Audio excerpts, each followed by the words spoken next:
Hey everybody, this is Mr. Storm, and this is part 2 of our Gravity game project. And in this video, I'm going to show you how to set up your project in Unity, and maybe we'll get some stuff done. We'll actually do some things. Um, First of all, we want to set up our assets folder with all of the folders it's going to need. Now you may notice that my Unity setup is a little bit different for this game. That's okay.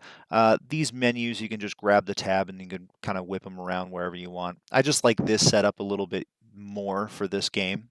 But it's up to you however you want to do it. All right, so I want some new folders in here. I'm going to create a folder.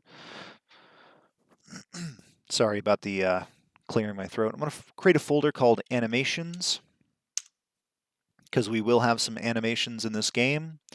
I'm going to create a new folder called scenes, because yes, we're going to have scenes in this game. I'm going to create a new folder called prefabs, because again, we'll have prefabs in this game. I'm going to create a new folder called scripts, and I will create a new folder called sprites. Okay, now let's go ahead and set up our scenes first. And yes, I said scenes multiple because we need new scenes. We need more than one scene in this game. So this scene that we're working on right now is an untitled scene. I actually want to save it as, I'm going to save this scene as, I'm going to put it in my scenes folder, and I'm going to call this open. Open. Now, this scene is going to be our opening screen. It's going to be the scene that opens up when we open the game. But we also want to create some more scenes. So along with open, we want to create a new scene called level hyphen or underscore one, level underscore one. We want to create a scene called level underscore two and one called scene, there we go, level underscore 3. Now you can make as many levels as is appropriate for your game. Again, my game only has 3 levels, so it's okay. We can just do 3 levels for now. But you can build 4, 5, 6, 7, 21, however many you want to make. But follow this naming convention when you're creating your scenes: level underscore 1, level underscore 2, level underscore 3. Okay. And the last thing I need to create is a new scene called end. And that's going to be our end screen whenever we're done. Actually, you know what? Let's delete that. I don't want to create that yet. We will create that in just a minute because we're going to work on this open scene, and then when we're done with the open scene, we'll actually duplicate it and then make some changes for our end screen. Okay, so let's start manipulating things inside the open screen. What we need to do is we need to create something called a user interface. Okay, user interface. Now the user interface in any game is, the text on the screen, the buttons, the stuff that you click and push and whatever, right? So I'm going to actually create a new UI object, and that object is going to be some text, because I want some main text to show up on my screen. Now notice a couple things happened when I did that. First of all, it created this new object called canvas. And if I zoom out, I can see the canvas and how big it is. Okay. Ooh, that's large. Okay, so I have a UI canvas here. And that canvas is going to hold all of our user interface elements on it. Okay, so the canvas has all of our UI elements on it. And the element we have right now is text, which I can see my text is right there. Okay, so we're going to make some changes to this text really quickly. We're going to actually put it where it needs to go. But first, let's actually make some changes to our canvas here. So if I look over here on my canvas properties, I have my rectangle transform. I have a canvas thing, a canvas scaler, a raycaster, all that stuff. Now, the one thing I want to change here is the screen space overlay. I actually want to change it to screen space camera so that I can see what the camera sees. Okay, perfect. Then when I go back to text, I can change the text here on the text object. I can change the text to gravity. I'm going to gravity game. Now it's really, really tiny. So we're going to scale this text object up here, and then we are going to scale the font size as well.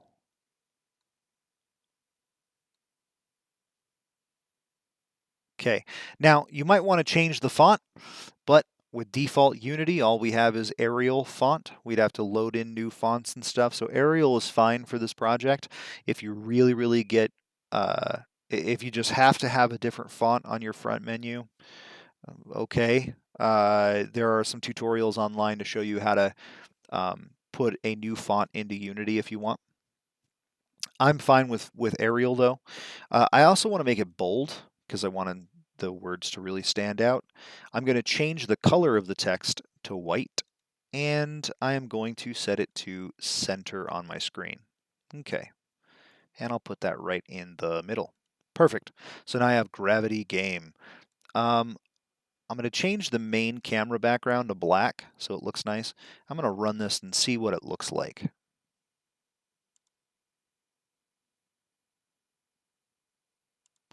Okay, so it doesn't really look that great. It looks like it's all squished, and that's okay. We can fix that here. All we have to do is go to the canvas, and we can change the scale factor and scale that down so it fits onto the screen. That's okay. All right. Now, the last thing I want to do is I want to create a button, right? Because I need a button to actually let me play the game. So what I can do is go to Create UI Button. And because I already have a canvas there, it knows it just wants to put it right there in the canvas. Now I'm going to move the button down here. I'll scale it up so it's a nice big button. Make sure it's in the middle of the screen. And when I go to the button object, you see there's this arrow here. If I click the arrow, I can see that there is a text object inside the button object. Huh, well, I wonder what that is. Well, it is the actual text that shows up on the button. So I'm going to click here and type play because that's what it is. It's a play button. I'm going to make it bold, and I'm going to increase the size of the text so it looks nice and big. So great. So now we have uh, our splash screen, and we have our play button. But the problem is our play button doesn't actually do anything. And that's a problem because we need it to do things. We need it to go to the first level whenever we click on it. But we don't have a first level yet. What we can do is we can set up our script right now so that it actually works properly. So here's what we're going to do. We will go into our scripts, and we need to bring in that script that I gave you. So I'm going to import new asset, go to the desktop, and it's this gamescript.cs. That's the only file I've given you for this game. I'm not giving you any resources other than this script. And I'm going to import this script. Okay. Now the script is a very long script. Again, I handled all of the game movement, all of the gameplay, all of the moving from level to level. Everything is handled inside this one script just to make this project a little easier. All right, so I have this game script. I want to attach it to an object that's always going to be on this screen. So I'm just going to go ahead and attach it to my event system object, which if you're wondering what the event system is, don't worry, it's not really that important for right now. But I attached this script to the event system, okay? Now notice there's a speed variable. We don't need to worry about that. That's for whenever we get into actual gameplay. But as long as this event system script or this event system object has the game script in it, then we can set up our functionality for our button. Okay, so I'm going to click the button, and if I scroll down to the bottom here, I have this option here called on click. On click. And this is actually going to allow us to set up the functionality of the button itself. So what do we want to happen when we click this button? Well, I've written a function that handles that operation. And so the function is now, if we hit plus, it's going to be inside the event system object. So we'll drag that over because the event system is the object we attach the script to. And then if we go over here to no function and click that drop down menu, we have some options. Well, we want game script because it's a script and that's the name of the script. Then if we go over here, we see all these functions that are in the script. The function that handles our playing is play click. All right, so click that. There we go. And so now we have our opening screen set up. If we click the play button, it'll take us to the next level, which let's give that a shot. It's probably not going to work, but whatever. Might as well see how everything works. Play, and it doesn't do anything because again, we haven't done anything in the level 1. So that's fine. That's okay. We don't need it to do anything yet. Okay, now we have our user interface all set up for the front end of our game. Let's go back to scenes. And let's actually, well, first of all, let's save our scenes and save our project. Okay, now we're going to create the end of our game.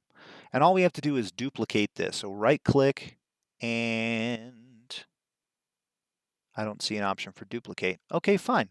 We'll hover over it, hit Control D, and that will duplicate that scene. We can rename the scene just by clicking down here on the name, and we'll call it end. Okay, now let's open up the end scene. And it looks like nothing happened, but we're actually now in the end scene. First thing I want to do is I'm going to change the text here on my canvas. Instead of Gravity Game, it'll be like something like, you know, thanks for playing, right? And then,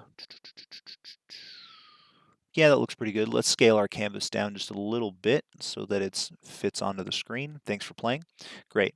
Now this button here, we actually want to duplicate the button too. So let's right click on the button, click duplicate, and now we can move our new duplicate button over to the side. So let's move this button over a little bit, move this button. Let's just kind of get them so they look like they're in some decent spots here. All right. Now in this new button, we actually want to change the text inside of this new button as well. Instead of play, it's going to be quit. All right. And in this new button, we also want to make sure that we're picking a different method, because if we click if we click quit, sorry, that was a tongue twister for some reason. If we click quit, come on, click quit. Oh, this is a long day. If we click that button, we'll say it that way, then we do not want to go to the first level, right? We actually just want it to close the game out. So over here, we just need to pick a new method to pull up whenever it happens. And oh my gosh, quit click. Hey, there we go. I said it right. Quit click. All right. So that's the method we want. Quit click, not play click. All right. So now we have our user interface open. All set up. I'm going to click Save Scenes, Save Project. So now we can open up our open scene and our end scene, and they both look great, and the buttons work. Once we actually have levels loaded in there, the buttons will work and they'll do something. But for right now, that whole piece of it is completely finished. Now all we have to do is start building levels and adding the levels to the game. Okay, and then whenever we're done, then we can enjoy the game that we've made. All right, so that's about it for this video. I'm going to stop rambling on here, go take a little bit of a break, because apparently my brain stopped working about 5 minutes ago. And I'm going to let you guys, build your user interface for your game. And then in the next video, we'll actually start building level 1. All right, thanks for paying attention. I will see you next time.